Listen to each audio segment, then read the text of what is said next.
my fellow citizens, I have requested this opportunity to talk to the people of Massachusetts about the tragedy which happened last Friday evening. This morning I entered a plea of guilty to the charge of leaving the scene of an accident. Prior to my appearance in court, it would have been proper for me to comment on these matters. But tonight I am free to tell you what happened and to say what it means to me. On the weekend of July 18th, I was on Martha's Vineyard Island, participating with my nephew, Joe Kennedy, as for 30 years my family has participated, in the annual Edgartown Sailing Regatta. Only reasons of health prevented my wife from accompanying me. On Chappaquiddick Island, off Martha's Vineyard, I attended on Friday evening, July 18th, a cookout I had encouraged and helped sponsor for a devoted group of Kennedy campaign secretaries. When I left the party around 11:15 p.m., I was accompanied by one of these girls, Miss Mary Jo Kopechne. Mary Jo was one of the most devoted members of the staff of Senator Robert Kennedy. She worked for him for 4 years and was broken up over his death. For this reason, and because she was such a gentle, kind, and idealistic person, all of us tried to help her feel that she still had a home with the Kennedy family. There is no truth whatever, to the widely circulated suspicions of immoral conduct that have been leveled at my behavior and hers regarding that evening. There has never been a private relationship between us of any kind. I know of nothing in Mary Jo's conduct on that or any other occasion. And the same is true of the other girls at that party that would lend any substance to such ugly speculation about their character. Nor was I driving under the influence of liquor. Little over 1 mile away, the car that I was driving, on an unlit road, went off a narrow bridge, which had no guardrails and was built on a left angle to the road. The car overturned in a deep pond and immediately filled with water. I remember thinking as the cold water rushed in around my head that I was for certain drowning. Then water entered my lungs and I actually felt the sensation of drowning. But somehow I struggled to the surface alive. I made immediate and repeated efforts to save Mary Jo by diving into the strong and murky current, but succeeded only in increasing my state of utter exhaustion and alarm. My conduct and conversations during the next several hours, to the extent that I can remember them, make no sense to me at all. Although my doctors informed me that I suffered a cerebral concussion as well as shock, I do not seek to escape responsibility for my actions by placing the blame either on the physical and emotional trauma brought on by the accident or on anyone else. I regard as indefensible the fact that I did not report the accident to the police immediately.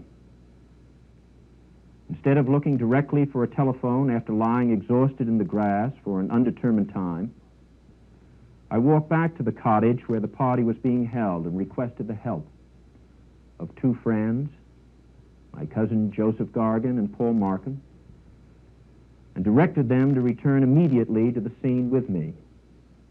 This was sometime after midnight, in order to undertake a new effort to dive down and locate Miss Kopechne.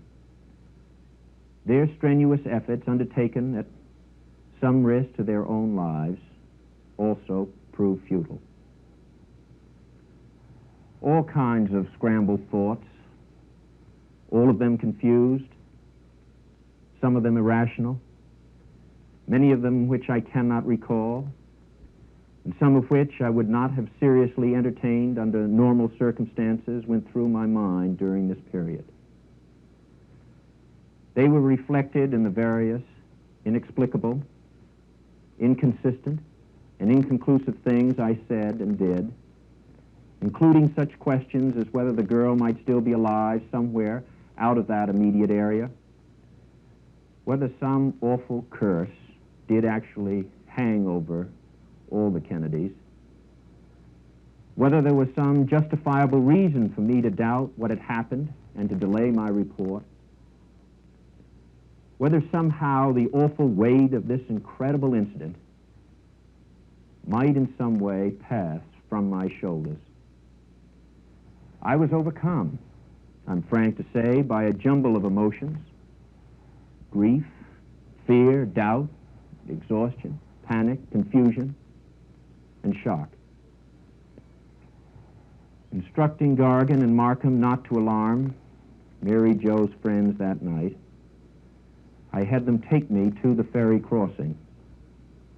The ferry having shut down for the night, I suddenly jumped into the water and impulsively swam across, nearly drowning once again in the effort, and returned to my hotel about 2 a.m. and collapsed in my room. I remember going out at one point and saying something to the room clerk. In the morning, with my mind somewhat more lucid, I made an effort to call a family legal advisor, Burke Marshall, from a public telephone on the Chappaquiddick side of the ferry, and then belatedly reported the accident to the Martha Vineyard police.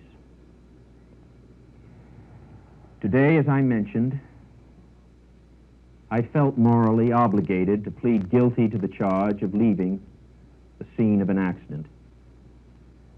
No words on my part can possibly express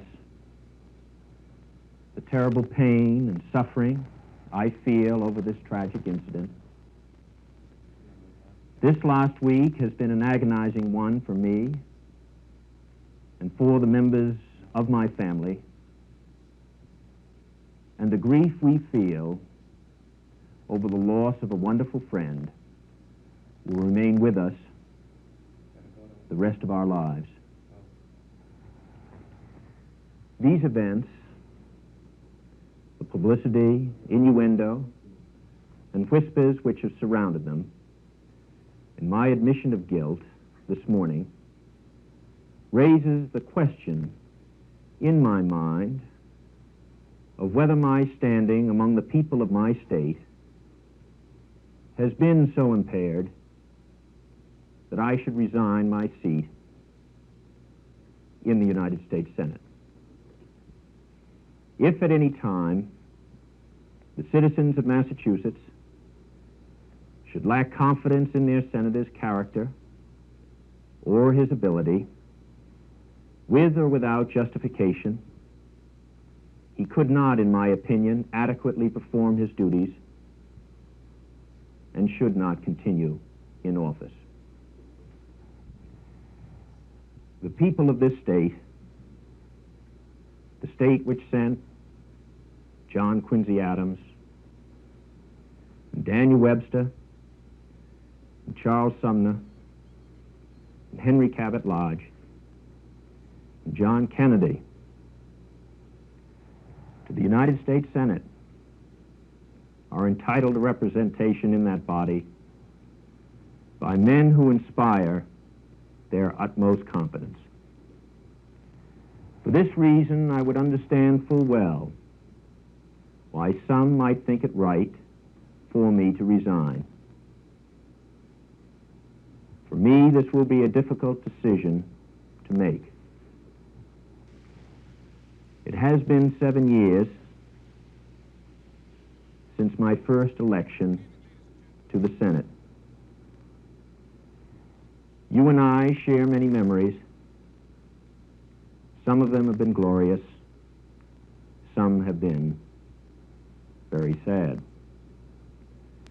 The opportunity to work with you and serve Massachusetts has made my life worthwhile.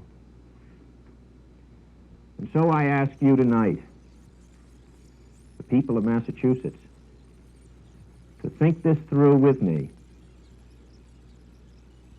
In facing this decision, I seek your advice and opinion. In making it, I seek your prayers. For this is a decision that I will have finally to make on my own. It has been written, a man does what he must, in spite of personal consequences, in spite of obstacles and dangers and pressures, and that is the basis of all human morality. Whatever may be the sacrifices he faces if he follows his conscience, the loss of his friends, his fortune, his contentment, even the esteem of his fellow men, each man must decide for himself the course he will follow. The stories of the past courage cannot supply courage itself. For this, each man must look into his own soul. I pray that I can have the courage to make the right decision. Whatever is decided, whatever the future holds for me, I hope that I shall be able to put this most recent tragedy behind me and make some further contribution to our state, mankind, whether it be in public or private life. Thank you, and good night.